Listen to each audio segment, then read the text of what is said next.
People hear the government say, the economy's fine, or, unemployment's near an all-time low, which actually statistically is true.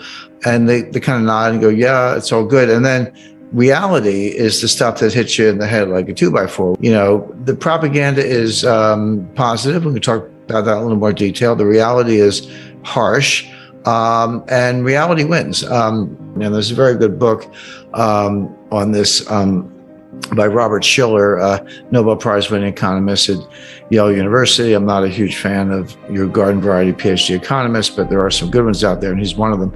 He wrote a book about, 2 years ago, maybe a little bit less, called Narrative Economics. He said, you've got all the models and Phillips curve and wealth effect and various quantity theory of money, and some have a place, some are more valuable than others, but don't underestimate the power of a narrative. A narrative is a story. It's basically it's a fancy name for a story, but a story that persists, that grows. And interestingly, in epidemiology, of course, we've just come through a pandemic. There's a model called the SCIR model that stands for susceptible. Are you susceptible to a virus? E for exposed. Are you exposed to it? I, are you infected? Did you get it? And R, did you recover? The difference between I and R are people who died. But it's a model, and it's mathematically based, and it's empirically validated of how viruses spread exponentially. And you can also use it to forecast how a virus is going to go. Well, what Shiller did, he took that model, moved it over to economics, and took a narrative kind of like a virus, not in a negative sense, but just as something that spreads. And it can be very powerful, and then eventually may die out or reverse, but it can be powerful in the meantime. That much I knew, but what I learned from the book that I hadn't really thought about is that narratives don't have to be true. They can be true, and they can be very powerful, but a narrative can be false and still be powerful. If it's the self-fulfilling prophecy, if enough people believe it, it sort of becomes the reality to some extent, even if it's based on false premises. He gives an example during the Great Depression.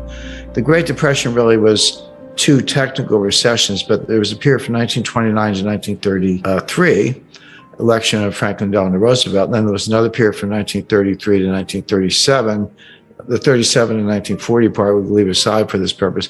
But during the first part of the Great Depression, unemployment was high, output was dropping, trade was dropping. It was a very, very bad time, no doubt about it. But not everybody was out of work. Not everybody was poor. There were a lot of people with a lot of money at the time. But it was felt that being ostentatious was poor form. It's like, okay, I'm lucky I have a job, I've got some money, but I'm not going to buy a new car, buy a big house, or flash it around or whatever, because it's really not considerate of all the people who actually have fallen on hard times. Well, that was the narrative, but it's the worst possible economic advice, because is precisely the fact that people with the money should keep spending that kind of can boost the economy out of a depression. So by people saying, well, even though I have the money, I'm not going to spend it because it's poor form, we're actually prolonging the Great Depression. Now, when FDR came along, was elected in 1933, became president in 1934, the psychology turned 180 degrees, and all of a sudden, the Democratic campaign song was "Happy Days Are Here Again," and FDR seemed to solve the banking crisis and so forth. And all of a sudden, it became okay to spend money. Well, in the middle of the Great Depression, 1934 to 1936, those were some of the strongest years ever for the stock market. And unemployment did come down a lot. Now, the problem is it came down from like 25% to 15%. Well, 15% is still, painfully high, but it was a big move in the right direction. So he describes how the narrative flipped from don't spend money, it's poor form, to, go spend money and help the economy. None of that is taught in business school. It's not taught in economics. It can be modeled using this epidemiology model, but it doesn't fit into any of the standard macroeconomic models, but it's powerful stuff. And so today what's going on is that the White House is trying to push a narrative, and they're failing badly. But they'll say, if you listen to the deliberations among White House officials, some of the stuff leaks to the press, and I know some of these people, it's like the economy's great, unemployment's really low.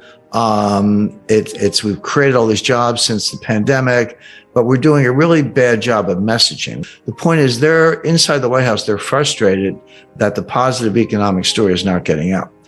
The correct analysis is that there is no positive economic story. The economy is in terrible shape. The problem is not the messaging, it's the message. And this is why I say the propaganda from the White House that things are great is at odds with the reality, which is things are not great. Let me give you some specific data points, because as I say, I don't like to make statements like this without backing it up. Number one, the inflation was going up long before the war in Ukraine started. So if everything was great until February 27th, and then Russia invades, and then all of a sudden the inflation goes up. All right, let's talk about it. But that's not true. This inflation goes back to late 2021. It was persistent in the fall. We all remember the Fed and the Treasury saying transitory, transitory, transitory. And then finally, I think Jay Powell was testifying before Congress. He said, it's time to retire the word transitory. So that was his way of throwing in the towel. And Janet Yellen admitted she was mistaken also. So it predates the war, number one. Number two, energy prices are going up because there's a war with Russia. Well, I wonder why that is. Well, the reason is not because Putin invaded Ukraine, it's because the U.S. counterattacked with financial sanctions. Now, bear in mind, go back to January 21st, 2021, when Biden was sworn in as president, and then went back to the White House. What was the first thing he did? He closed the Keystone XL pipeline. This is a pipeline that would bring oil from Alberta, Canada, into the United States, where it would connect at a hub. I believe it's in Kansas, but somewhere in the central United States. And then the hub distributes it to the entire country. So he shut down that pipeline, which curtailed the supply of oil from Canada.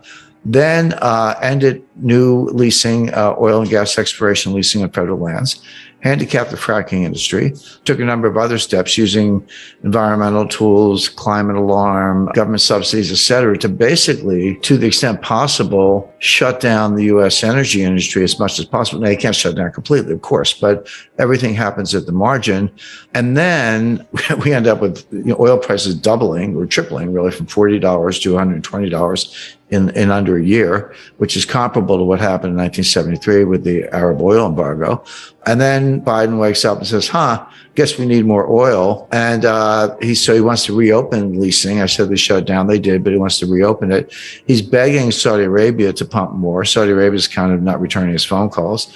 He's begging Venezuela to pump more. Oh, great. The greatest pariah dictator in the Western Hemisphere. And we're begging him for oil. So why don't we drill our own oil? Because we were a net exporter up until 2021, and then Biden came in, we lost that edge and became a net importer, including recently buying oil from Russia. They curtailed that for political reasons, but that's kind of where we got to.